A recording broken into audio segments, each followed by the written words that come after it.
ಜೀವಗಳಿಗೆ ಕಂಟಕ ಉಂಟಾಗುತ್ತೆ. ಕೆಮ್ಮಿನ ಸಿರಪ್ಗಳು ಮಕ್ಕಳ ಪಾಲಿಗೆ ವಿಷವಾಗ್ತಾ ಇದೆ. ಕೆಮಿಕಲ್ ದುನಿಯಾದಲ್ಲಿ ಬದುಕ್ತಾ ಇದೀವಿ ನಾವು. ಕೇಸನ್ಸ್ ಫಾರ್ಮಾ ಔಷಧಿಯಿಂದ ಸರಣಿ ಸಾವು ಸಂಭವಿಸಿರ್ತಕ್ಕಂಥದ್ದು. ತಮಿಳುನಾಡು ಮೂಲದ ಕಂಪನಿ ಅಂತ ಹೇಳಲಾಗಿದೆ. ರಾಜಸ್ಥಾನ ಮಧ್ಯಪ್ರದೇಶದಲ್ಲಿ ಈ ಕೇಸನ್ಸ್ ಫಾರ್ಮಾ ಕಂಪನಿಯ ಸಿರಪ್ಗಳು ಕೋಲ್ಡ್ರೇಪ್ ಮತ್ತು ನೆಕ್ಸ್ಟ್ರೋ ಡಿಎಸ್ ಮಕ್ಕಳ ಮರಣ ಶಾಸನ ಬರೆದಿವೆ.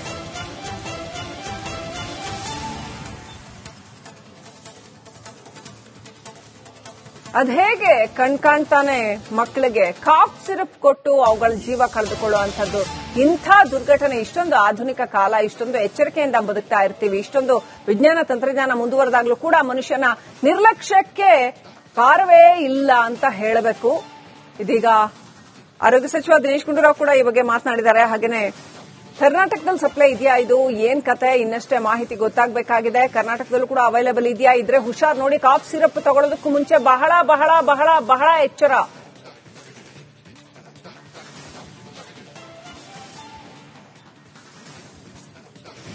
ಕೆಂಬಂತು, ಶೀತ ಆಯ್ತು ಅಂದ ಕೂಡಲೇ ಓಡ್ ಹೋಗಿ ಕಂಡ ಔಷಧಿ ತಂದು ಮೆಡಿಕಲ್ ಶಾಪ್ಗೆ ಹೋಗು ಕಾಫ್ ಸಿರಪ್ ಕೊಡ್ರಿ ಅಂತ ತಗೊಂಡ್ಬಿಡೋದು. ತಗೊಂಡ್ಬಂದು ಮಕ್ಳ ಗಂಟ್ಲಿಗೆ ಸುರಿದೇ ಬಿಡೋದು.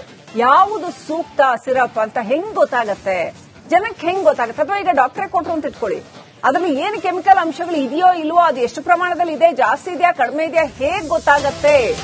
ರಿಪಬ್ಲಿಕ್ ಕನ್ನಡದಲ್ಲಿ ತಜ್ಞ ವೈದ್ಯರಿದ್ದಾರೆ, ನಿಮ್ಗೆ ಮಾಹಿತಿ ಕೊಡ್ತಾರೆ ವೀಕ್ಷಕರೇ. ಸಿರಪ್ಗಳ ಬಗೆಗಿನ ಗೊಂದಲಕ್ಕೆ ಇಲ್ಲಿದೆ ಉತ್ತರ. ತುಂಬಾ ತಲೆ ಕೆಡಿಸ್ಕೊಳ್ಬೇಡಿ, ನಮ್ಮ ಈ ಕಾರ್ಯಕ್ರಮ ನೋಡಿ, ನಿಮ್ಗೆ ಸಾಕಷ್ಟು ಕ್ಲಾರಿಟಿ ಸಿಗತ್ತೆ. ತಜ್ಞ ವೈದ್ಯರುಗಳಿದ್ದಾರೆ, ಇವರು ಉತ್ತರ ಕೊಡ್ತಾರೆ. ನಿಮ್ಮ ಪ್ರಶ್ನೆಗಳಿಗೂ ಕೂಡ ಉತ್ತರ ಕೊಡ್ತಾರೆ ವೀಕ್ಷಕರೇ. ನೀವು ಕಾಲ್ ಮಾಡಿ ಮಾತಾಡಬಹುದು. ಕಾಫ್ ಸಿರಪ್ಗಳ ಬಗೆಗಿನ ಗೊಂದಲಕ್ಕೆ ಇಲ್ಲಿದೆ ಉತ್ತರ. ಪೀಡಿಯಾಟ್ರಿಷಿಯನ್ಸ್ ಇರ್ತಾರೆ ನಮ್ಮ ಜೊತೆ, ಖಂಡಿತವಾಗ್ಲೂ ನೀವು ಮಾತಾಡಬಹುದು. ನಮ್ಮ ನಂಬರ್ ನಮ್ಮ ತೆರೆ ಮೇಲೆ ಡಿಸ್ಪ್ಲೇ ಆಗ್ತಾ ಇದೆ, ಕರೆ ಮಾಡಿ ಮಾತನಾಡಬಹುದು. ಎಳೆಯ ಕಂದಮ್ಮಗಳ ಜೀವಕ್ಕೆ ಎರವಾಗೋದ್ರ ಬದಲಾಗಿ ಸರಿಯಾದ ತಿಳುವಳಿಕೆ ಇಟ್ಕೊಂಡು ನೀವು ಔಷಧಿ ತಗೊಂಡ್ರೆ ಖಂಡಿತವಾಗ್ಲೂ ಇಷ್ಟೊಂದು ಹೆದರ್ಕೋಬೇಕಾಗಿಲ್ಲ. ಕರೆ ಮಾಡಿ ನಿಮ್ಮ ಅನುಮಾನಗಳಿಗೆ ಉತ್ತರ ಕಂಡುಕೊಳ್ಳಿ.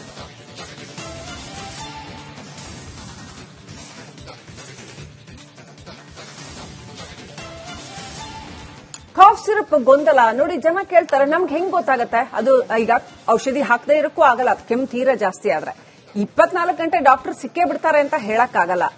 ಕಾಫ್ ಸಿರಪ್ ಇದೆ ಅಂದ್ರೆ ಅದನ್ನ ಎಷ್ಟು ಕೊಡಬೇಕು ಮಕ್ಕಳಿಗೆ, ಯಾವ ಕಂಪನಿದು ಒಳ್ಳೇದು ಯಾವ ಕಂಪನಿದು ಒಳ್ಳೇದಲ್ಲ, ಕೊಡಬೇಕಾ ಬೇಡವಾ, ಯಾವಾಗ ಸಿರಪ್ ಕೊಡಬೇಕು, ಯಾವಾಗ ಅದರ್ ಮೆಡಿಕೇಶನ್ಸ್ ಮಾಡಬೇಕು, ಇದೆಲ್ಲ ಏನ್ ಹೇಗ್ ತಿಳ್ಕೊಳ್ಳೋದು, ಎಲ್ಲ ವಿಚಾರಗಳ ಬಗ್ಗೆ ಮಾಹಿತಿ ಕೊಡೋದಕ್ಕೆ ನಮ್ಮ ಜೊತೆ ಡಾಕ್ಟರ್ ಶಶಿಭೂಷಣ್ ಅವರಿದ್ದಾರೆ, ಮಕ್ಕಳ ತಜ್ಞರು, Cloud9 ಆಸ್ಪತ್ರೆ. ಸರ್ ನಮಸ್ಕಾರ, ಕಾರ್ಯಕ್ರಮಕ್ಕೆ ಸ್ವಾಗತ. ನಮಸ್ತೆ ಡಾಕ್ಟರ್ ಶಶಿಭೂಷಣ್ ಅವರೇ, ಈ ಕಾಫ್ ಸಿರಪ್ ಗೊಂದಲ ನೀವು ಕೂಡ ಅಬ್ಸರ್ವ್ ಮಾಡಿರ್ತೀರಾ ಏನೇನ್ ಆಗ್ತಾ ಇದೆ ಅಂತ. ಸೊ ಜನಕ್ಕೆ ಸಾಕಷ್ಟು ಈಗ ಒಂಥರ ಭಯ ಹುಡ್ತಾ ಇದೆ, ಏನ್ ಮಾಡೋದಪ್ಪ, ಸುಮ್ನೆ ಸಿರಪ್ ಕುಡಿಸಿ ಮಕ್ಕಳು ಜೀವ ಹೋಗ್ಬಿಡತ್ತೆ ಅಂದ್ರೆ ಹೌ ಡೇಂಜರಸ್ ಇಟ್ ಈಸ್ ಅಂತ. ಈ ಇಡೀ ಘಟನೆನ ನಿಮ್ ಫಸ್ಟ್ ರಿಯಾಕ್ಷನ್ ಏನು ಇದಕ್ಕೆ, ಈ ತರ ಒಂದು ಹೀಗಾಯ್ತು ಅಂದ ತಕ್ಷಣ? ಸೊ ಇದು ಫಸ್ಟ್ ನಾವು ನೋಡಿದಾಗ ಫಸ್ಟ್ ನಂಬಕ್ ಆಗ್ಲಿಲ್ಲ. ಇದೇನಂತ ಹೇಳಿದ್ರೆ like it was back in ಒಂದು 3-4 ವರ್ಷ ಆಗಿತ್ತು. ನಾವು ನಮ್ ದೇಶದಲ್ಲ, ಬೇರೆ ದೇಶದಲ್ಲಿ, ಅಂದ್ರೆ ಉಗಾಂಡದಲ್ಲಾಗ್ಲಿ ಮತ್ತೆ ಉಜ್ಬೇಕಿಸ್ತಾನ್ ಅಲ್ಲಿ, long time back it was in Bangladesh. ಇಲ್ಲಿ ಫಸ್ಟ್ ಆಗಿತ್ತು. ಇದೆಲ್ಲ ಆದ್ಮೇಲೆ ನಾವು ಪಾಠ ಕಲ್ತ್ಕೊಂಡಿದೀವಿ ಅಂತ ಅನ್ಕೊಂಡ್ವಿ. ಆದ್ರೆ ಏನಾಗಿದೆ, ಇವಾಗ ಅದೇ ಸೇಮ್ ಘಟನೆ ಮರುಕಳಿಸಿದೆ. ಅದು ಒಂಥರ ಈ ಅಮಾಯಕ ಇನ್ನೋಸೆಂಟ್ ಚಿಲ್ಡ್ರನ್ 16 ಜನ 17 ಜನ ಏನ್ ಹೇಳ್ತಿದ್ದಾರೆ ಅವರು, like you know these are all preventable deaths. ಸ್ವಲ್ಪ ಅಜಾಗರೂಕರಾಗಿದ್ರೆ ನಾವ್ ಇದೆಲ್ಲ ಇದು ಮಾಡಬೇಕು, ಜಾಗರೂಕರಾಗಿದ್ರೆ ತಡಿಬಹುದಾಗಿತ್ತು. ಸೊ ಅದು ಸ್ವಲ್ಪ ಏನೋ ಹೆಚ್ಚು ಕಮ್ಮಿ ಆಗಿದೆ, but that is not acceptable. ಸಾಧ್ಯನೇ ಇಲ್ಲ. We are in 2025. ಇಷ್ಟೊಂಥರ ಕ್ವಾಲಿಟಿ ಕಂಟ್ರೋಲ್ ಇದೆ, ಎಲ್ಲ ಇದೆ. ಇದೆಲ್ಲ ಮಾಡಿ ಮೀರಿ ಸಹ ಈ ತರ ಸಾವುಗಳು ಆಗ್ತಾ ಇದೆ ಅಂದ್ರೆ ಅದು ನಂಬಕ್ ಅಸಾಧ್ಯ ಆಗುತ್ತೆ. ಜನಗಳು ಕೂಡ ಕರೆ ಮಾಡ್ತಾರೆ, ಅವರ ಅನುಮಾನ ನಿಮ್ಮ ಹತ್ರ ಪರಿಹಾರ ಮಾಡ್ಕೊಳ್ತಾರೆ. ಅದಕ್ಕಿಂತ ಮುಂಚೆ ಇದರಲ್ಲಿ ಬಿಗ್ಗೆಸ್ಟ್ ಕ್ವೆಶ್ಚನ್ ನಮ್ಗೆ ಬಂದಿದ್ದ ಅಂತಂದ್ರೆ, ಈ ಡ್ರಗ್ ಅಥಾರಿಟಿನವರು ಇದನ್ನ ಹೇಗ್ ಮಾರ್ಕೆಟಿಗೆ ಹೇಗ್ ಬಿಟ್ರಿ, ಇದಕ್ಕೆ ಯಾವುದೇ ಕ್ವಾಲಿಟಿ ಚೆಕ್ಸ್ ಆಗ್ಲಿಲ್ವಾ ಅಂತ ಡೌಟ್ ಬರುತ್ತೆ. ಇಷ್ಟೊಂದು ಅಪಾಯಕಾರಿ ಔಷಧಿ ಮಾರ್ಕೆಟ್ ಅಲ್ಲಿ ಅವೈಲೇಬಲ್ ಹೇಗಿರೋಕ್ ಸಾಧ್ಯ ಅಂತ? ಇದು ಇವಾಗ ನಾವು ಕಾಫ್ ಸಿರಪ್ ಏನ್ ಯೂಸ್ ಮಾಡ್ತೀವಿ, ಕಾಫ್ ಸಿರಪ್ ಅಲ್ಲಿ ಬೇಜಾನ್ ಕಾಂಬಿನೇಷನ್ಸ್ ಎಲ್ಲ ಬರುತ್ತೆ. ಈ ಕಾಂಬಿನೇಷನ್ಸ್ ಎಲ್ಲ ಒಗ್ಗೂಡಿಸ್ಲಿಕ್ಕೆ ಒಂದು ಕೆಮಿಕಲ್ ಕಾಂಪೋನೆಂಟ್ ಯೂಸ್ ಮಾಡ್ತೀವಿ. That is called propylene glycol ಅಂತ. ಸೊ ಅದು ಸ್ಲೈಟ್ಲಿ ಎಕ್ಸ್ಪೆನ್ಸಿವ್. ಇದಕ್ಕೆ ರೀಪ್ಲೇಸ್ಮೆಂಟ್ ಏನಾಗುತ್ತೆ, ಚೀಪ್ ಆಗಿರೋ ರೀಪ್ಲೇಸ್ಮೆಂಟ್ ಏನಾಗುತ್ತೆ ಅಂದ್ರೆ ಡೈ ಇಥಿಲಿನ್ ಗ್ಲೈಕಾಲ್, DG, ಅಥವಾ ethylene glycol. For example rate price wise ನೋಡಕ್ ಹೋದ್ರೆ it is almost like 5 times. ಇದು 45 ರೂಪಾಯಿ ಒಂದ್ ಲೀಟರ್ಗೆ ಅಥವಾ 1 kg 45 ರೂಪಾಯಿ ಇದ್ರೆ ಅದು 250 ಇಂದ 300 ರೂಪಾಯಿ. ಇವಾಗ ನೋಡೋದು 45, 250 ಸ್ವಲ್ಪ ಡಿಫರೆನ್ಸ್ ಕಮ್ಮಿ ಕಾಣುತ್ತೆ. But if you look at the large level, ಇವಾಗ crores and crores of rupees are involved, ಅವಾಗ they save a lot of money. So ಆಮೇಲೆ ಇನ್ನೊಂದೇನಾಗುತ್ತೆ, ಇವಾಗ DG ಏನಿದೆ, ಡೈಇಥಿಲಿನ್ ಗ್ಲೈಕಾಲ್ ಏನಿದೆ, so that is that's like they use it as a sweetening agent. That use it as a sweetening agent, ಅಂದ್ರೆ ಸ್ವಲ್ಪ calf syrup ಸಿಹಿ ಮಕ್ಕಳು ತುಂಬಾ ಇಷ್ಟಪಡ್ತಾರೆ, ಅದೊಂದಾಯ್ತು. ಆಮೇಲೆ ಇದು these chemicals are very dangerous. ಅಂದ್ರೆ ಲೈಕ್ ಡೈಥಿಲಿನ್ ಗ್ಲೈಕಾಲ್ ನ ಹೇಗೆ ಅಲೋ ಮಾಡಿದ್ದಾರೆ ಕಾಫ್ ಸಿರಪ್ ಅಲ್ಲಿ ಯೂಸ್ ಮಾಡೋಕೆ? Is it allowed to what extent? ಅದು ಎಷ್ಟು ಪರ್ಸೆಂಟ್ ಇರಬೇಕು ಅದು?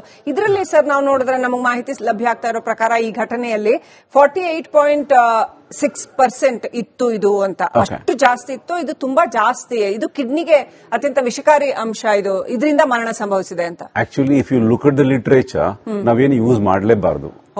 So we have to use like propylene glycol ಅಥವಾ ಗ್ಲಿಸರಾಲ್ ಅಂತ ಬರುತ್ತೆ. ಸೊ ಗ್ಲಿಸರಾಲ್, ಸೊ ಇದೆರಡನ್ನ ನಾವು ಯೂಸ್ ಮಾಡಬೇಕು. ಇದೇನಾಗುತ್ತೆ, ಇಟ್ಸ್ ಅ ರೀಪ್ಲೇಸ್ಮೆಂಟ್. ಏನಾಗುತ್ತೆ, ಕೆಲವೊಂದು ಕಂಪನಿಯವರು 2% ಯೂಸ್ ಮಾಡಬಹುದು, ಏನ್ ತೊಂದರೆ ಆಗಲ್ಲ. ಕೆಲವೊಂದು ಕಂಪನಿಯವರು 3% ಯೂಸ್ ಮಾಡಬಹುದು, ಏನ್ ತೊಂದರೆ ಆಗಲ್ಲ. ಆ ತರ ಮಾಡ್ಕೊಂಡು ಸ್ವಲ್ಪ ಸ್ವಲ್ಪ ಜಾಸ್ತಿ ಮಾಡ್ಕೊಂಡು ಹೋಗ್ತಾರೆ, because they want to save money. So ಇದೇನಾಗುತ್ತೆ, ಮಕ್ಕಳ ಮೇಲೆ ಎಫೆಕ್ಟ್ ಆಗುತ್ತೆ. ಎಸ್ಪೆಷಲಿ ಯಾರು ಈ ಕಂಟ್ರೋಲ್ ಮಾರ್ಕೆಟ್ ಅಲ್ಲಿ ಕ್ವಾಲಿಟಿ ಕಂಟ್ರೋಲ್ ಮಾಡೋದು, ಕ್ವಾಲಿಟಿ ರೆಗ್ಯುಲೇಟ್ ಮಾಡೋದು ಯಾವ್ದು, ಯಾವ ಅಥಾರಿಟಿ ಹೇಳ್ಬೋದಾ? ಅದು ಹೇಳ್ಬೋದು, but that is government. It's all government body. They have what you call, ಅವ್ರದ್ದು ಸಿಸ್ಟಮ್ ಇದೆ. ಕ್ವಾಲಿಟಿ ಕಂಟ್ರೋಲ್ಗೆ ಏನೇನು ಮಾಡ್ಬೇಕಂತ ಅದೆಲ್ಲ ಸಿಸ್ಟಮ್ ಇದೆ. ಸೊ ಅವ್ರು ಕಂಟ್ರೋಲ್ ಮಾಡಬೇಕು. ಡ್ರಗ್ ಅಥಾರಿಟಿ ಆಫ್ ಇಂಡಿಯಾ ಆಗಲಿ ಅಥವಾ ಹೆಲ್ತ್ ಮಿನಿಸ್ಟ್ರಿ ಆಗಲಿ, they will have their own protocols. ಆ ಪ್ರೋಟೋಕಾಲ್ಸ್ ಮೀರಿ ಸಹ ಈ ತರ ಆಗ್ತಾ ಇದೆ ಅಂದ್ರೆ ಅದು ನಂಬಕ ಸಾಧ್ಯ. ಈಗ ನಿಮ್ಮ ಹತ್ರನೇ ಉದಾಹರಣೆಗೆ, ಈಗ ನಿಮ್ಮ ಹತ್ರನೇ ಒಂದು ಔಷಧಿ ಬಂತು ಅಂತಂದ್ರೆ, ಈಗ ನಿಮ್ಮ ಹತ್ರ ಒಂದು 4 ಆಯ್ಕೆಗಳಿರುತ್ತೆ. ಒಂದು ಕಾಫ್ ಸಿರಪ್ ಅಡ್ವೈಸ್ ಮಾಡಬೇಕು ಅಂತಂದ್ರೆ ಒಂದು 4 ಆಯ್ಕೆಗಳಿರುತ್ತೆ. ಅಂದ್ರೆ ನೀವು ಹೇಗ್ ಡಿಸೈಡ್ ಮಾಡ್ತೀರಾ which one is the best ಅಂತ? ಯಾವುದು ಕಡಿಮೆ ಅಪಾಯಕಾರಿ ಅಥವಾ ಯಾವುದು ತುಂಬಾ ಒಳ್ಳೇದು ಅಂತ ನೀವು ಆಸ್ ಎ ಡಾಕ್ಟರ್ ನೀವು ಹೇಗ್ ಡಿಸೈಡ್ ಮಾಡ್ತೀರಾ? ಫಸ್ಟ್ ಆಫ್ ಆಲ್ ನಾನು ಹೇಳ್ಬೇಕಂದ್ರೆ cough is a protective reflex. ಅಂದ್ರೆ ಕಾಫ್ ಇದ್ರೆ ಒಳಗಡೆ ಕಫ ಇದ್ರೆ ಆಚೆಗೆ ಬರುತ್ತೆ. ಅದು nature's way of treating the child ಮಕ್ಕಳಲ್ಲಿ. ಆಮೇಲೆ ಇನ್ನೊಂದೇನಂದ್ರೆ 2 ವರ್ಷದ ಒಳಗಡೆ ಇರೋ ಮಕ್ಕಳಿಗೆ ಅಬ್ಸಲ್ಯೂಟ್ಲಿ 0 ಏನು ಕೊಡಬಾರ್ದು. No cough syrup at all less than 2 years. ಯಾಕಪ್ಪ ಅಂತ ಹೇಳಿದ್ರೆ ಅವ್ರದ್ದು ಇನ್ನು ಶ್ವಾಸಕೋಶ, ರೆಸ್ಪಿರೇಟರಿ ಸಿಸ್ಟಮ್ ಅಂತ ಏನ್ ಹೇಳ್ತೀವಿ, ಅದಿನ್ನು ಬೆಳವಣಿಗೆ ಆಗಿರಲ್ಲ. ಮತ್ತೆ ಈ ಕೆಮಿಕಲ್ಸ್ ನ ಜೀರ್ಣ ಮಾಡ್ಕೊಳ್ಳೋ ಶಕ್ತಿ ಇನ್ನು ಬಾಡಿಗೆ ಬಂದಿರಲ್ಲ. ಸೊ ಅದಕ್ಕೋಸ್ಕರ 2 ವರ್ಷದ ಒಳಗಡೆ ಏನು ಕೊಡಬಾರ್ದು. ಬಟ್ ನಾನು ನನ್ನ ಪ್ರಾಕ್ಟೀಸ್ ಅಲ್ಲಿ ಯೂಶಲಿ 4-5 ವರ್ಷದವರೆಗೂ ಏನು ಕೊಡಕ್ ಆಗಲ್ಲ. So hardly we don't advise. So I prefer home remedies initially.